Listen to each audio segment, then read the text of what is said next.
Michael Hyatt book, and they were talking about, if you're getting ready, you might get a virtual assistant. You have to tell that virtual assistant what to do.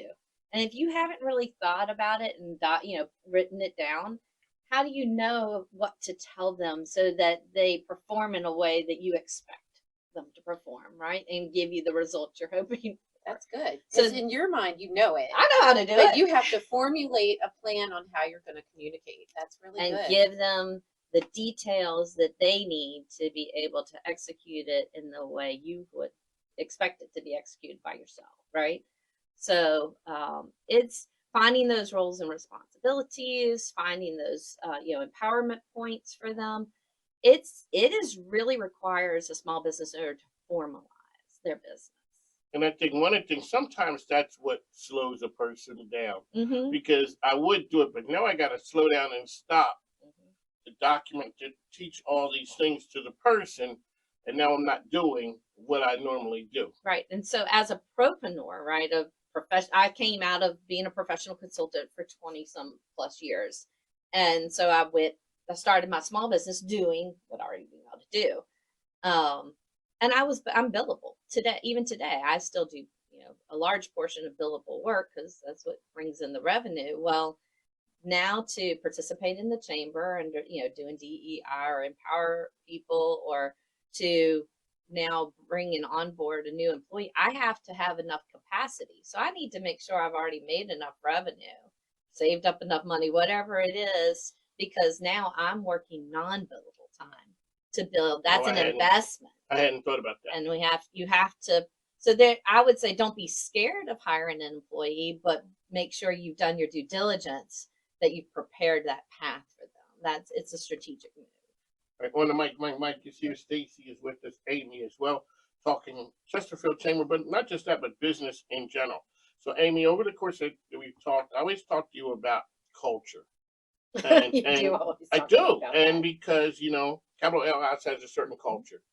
You bring on a new employee, they learn what the culture is. What used to be over there is not acceptable here. How do you do that? And then, Stacie, we're going to come to you. I can teach you the billable things. I can teach you all those things. How do you communicate what the culture is of the organization to the first employee?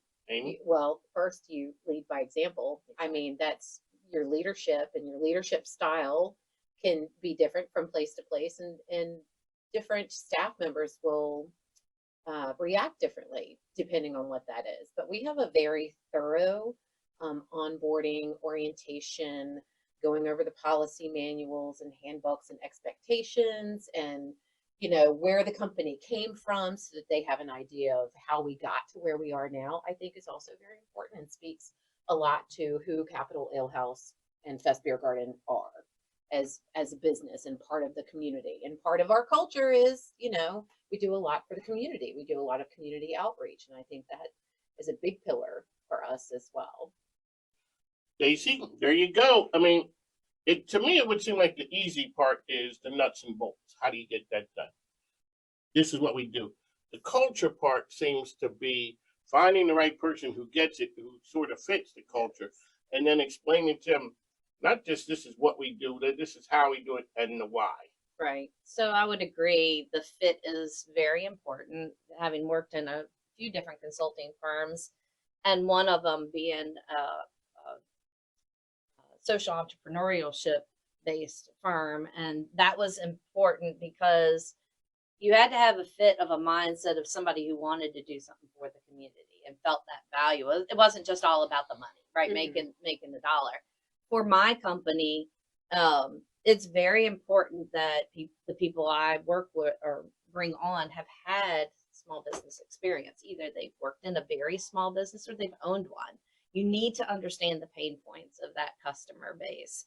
And so for me to build the culture, I'm taking Tim with me into my larger consulting state agency so he can see what that part of the business is and actually experience it. He's going to work in the business there, as well as bring him along. He's now engaged in with Robin's Hope, which is one of the nonprofits that I work with. He's going to be engaged in with one of my small businesses of guiding her. It's a small cleaning company that I've been bringing, helping along.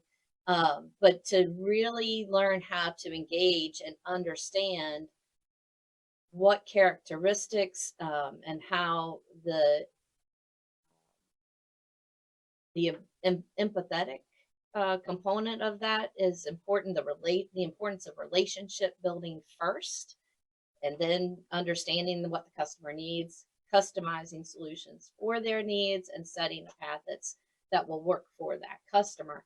And so the only way to do that is to bring him along with me and help him understand that. I know from hiring him that he already has that background. He's already run his own small business. So he meets those types of criteria. But it is a personality match. It is a skill set match, and it is just getting them on the ground with you. When you're little, like with Capital Ale House, you have more formalized because you're bigger, you're broader, right? You have more formalized onboarding. With me, and many small businesses, it's going to be come right along with the original founder and make sure You start to see, and then you're you going plant the seeds there. What a great opportunity though for someone to learn. Mm-hmm. That was such an advantage of being small business, is because you are right there next to the owner or CEO or whomever.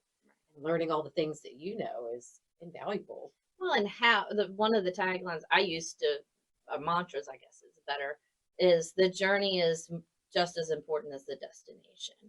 How we do things and the way we approach it is almost more important than where we end up. We're going to end up, because I have a lot of people where they're doers. They're very, in the DISC model, they're the doers.